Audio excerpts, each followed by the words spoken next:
ಒಂಟಿಯಾಗಿ ಸಸಿ ನೆಟ್ಟರೆ ಇವು 50 ವರ್ಷಕ್ಕಾದರೂ ಅದು ಬೆಳೆಯಲ್ಲ. ಗೊತ್ತೇ?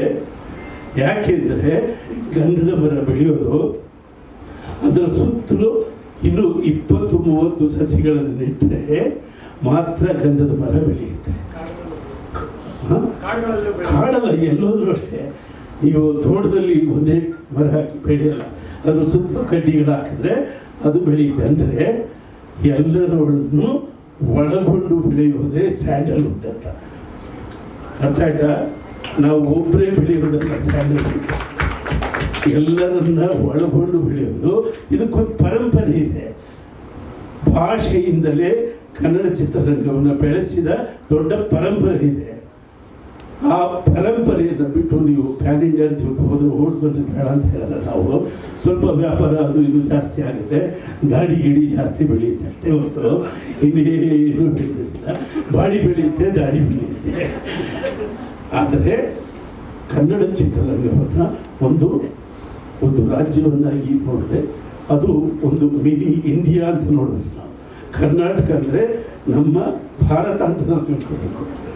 ಈ ಕರ್ನಾಟಕದಲ್ಲಿ ಭಾರತದ ಎಲ್ಲ ಲಕ್ಷಣಗಳು ಇದೆ, ಎಲ್ಲ ಭಾಷಿಕರು ಇದ್ದಾರೆ, ಎಲ್ಲರನ್ನು ಒಳಗೊಂಡು ನಾವಿಲ್ಲಿ ಬದುಕ್ತಾ ಇದ್ದೀವಿ.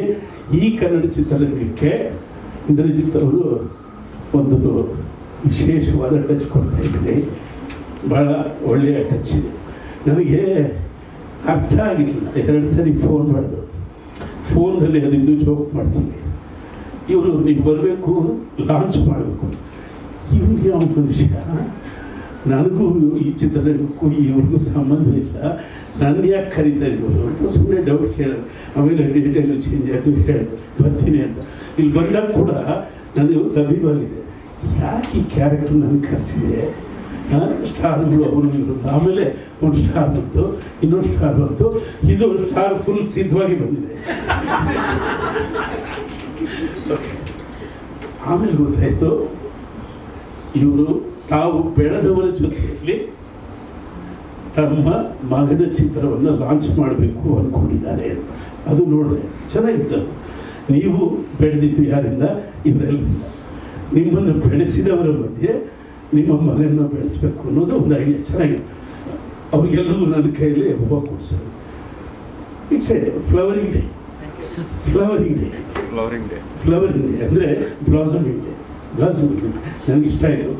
ಅದಾದಮೇಲೆ ಡೌಟ್ ಇತ್ತು, ಇನ್ನು ಯಾಕೆ ಕರ್ಸೋ ನನ್ನ ಯಪ್ಪ. ಒಂದು ಸಣ್ಣ ಡೌಟ್ ಇತ್ತು. ಲಾಫಿಂಗ್ ಬುದ್ಧ ಅಂತಿತ್ತು. ಆತ ನಮಗೆ ಸೋಲ್. ಲಾಫಿಂಗ್ ಬುದ್ಧ ಅಂದರೆ ಹಂಸಲೇಖ ಸೋಲ್. ಅದು ನೋಡಿದೆ. ಅಂದರೆ ಲಾಫಿಂಗ್ ಬುದ್ಧ ಫಿಲಿಮ್ಸ್. ಅಲ್ಲಿಂದ ಕೆಳಗಿಳಿದ್ರೆ ಗೌರಿ.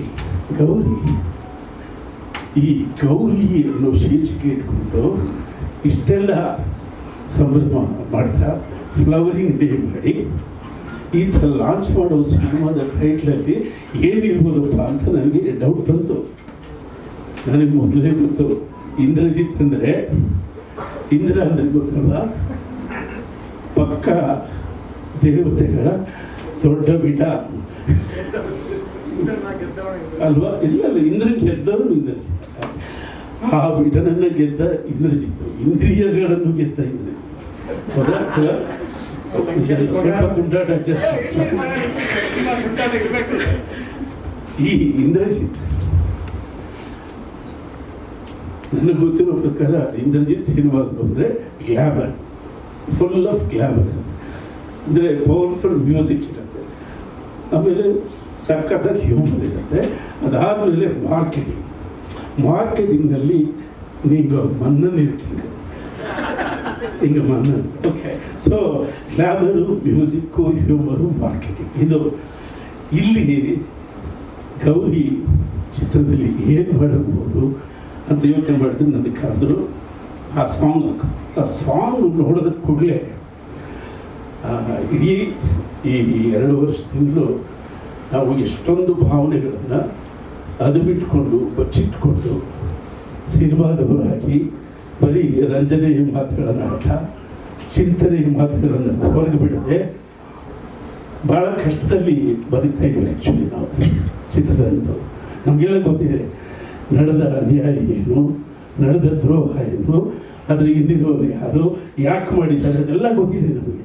ಆದರೆ ಕಲೆಯಲ್ಲಿದ್ದೀವಿ, ಸಿನಿಮಾದ್ಯಮದಲ್ಲಿದ್ದೀವಿ ಅನ್ನೋ ಕಾರಣಕ್ಕೆ ನಾವೆಲ್ಲ ಹಿಡಿದು ಮಾತಾಡ್ತಿದ್ವಿ. ಇವತ್ತು ಮಾತಾಡಬೇಕಾಗಿದೆ. ಅದಕ್ಕೋಸ್ಕರ ಇಂದ್ರಜಿತ್ ನನ್ನನ್ನು ಕರೆಸಿದ್ದಾರ ಅಂತ ನನಗೆ ಗೊತ್ತಾಗಿಲ್ಲ. ಆದರೂ ನಮ್ಮ ಸಂಗೀತವನ್ನು, ನಮ್ಮ ಹಾಡನ್ನು ಅಪ್ರಿಷಿಯೇಟ್ ಮಾಡೋದಕ್ಕೆ ತುಂಬ ಇಲ್ಲ, ಅದನ್ನು ಅಪ್ರಿಷಿಯೇಟ್ ಮಾಡಿದ್ರೆ I have to go in deep